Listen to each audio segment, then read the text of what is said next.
Hello বন্ধুরা, আমি আবার চলে এসেছি। এই যে দেখছো আমার ঘরে খাট, এটা ছিল না, আমি মেঝেতেই শুতাম। এই 4 দিন হলো আমি এই খাটটা কিনেছি, লোহার খাট। তার সঙ্গে বিছানার চাদর, বালিশের ওয়ার সেট কিনেছিলাম। তা আমার দুটো মাথার বালিশই ছিল, পাশ বালিশ ছিল না। ওয়ারটা রয়েছে। তা আমি কি করব, আমার নাতনির মানে ফ্রকের নিচে ঘেরটা, এই ঘেরটা কেটে নিয়ে আমি একটা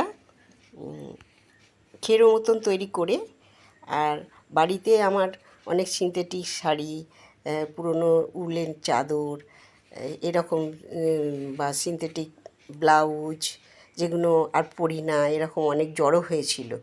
এইগুলো এই খেরোর মধ্যে দিয়ে আর ওয়ারটাকে পরিয়ে সুন্দর করে, দেখো আমি এটাকে সুন্দরভাবে বেঁধে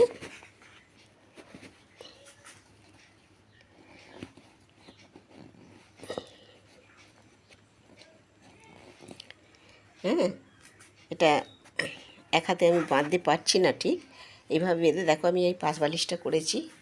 মনেই হবে না যে এটা আমি তৈরি করেছি। খুবই নরম।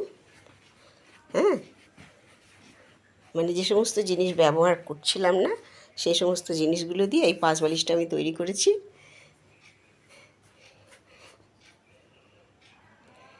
তোমাদের যদি ভালো লাগে তবে লাইক করো, কেমন?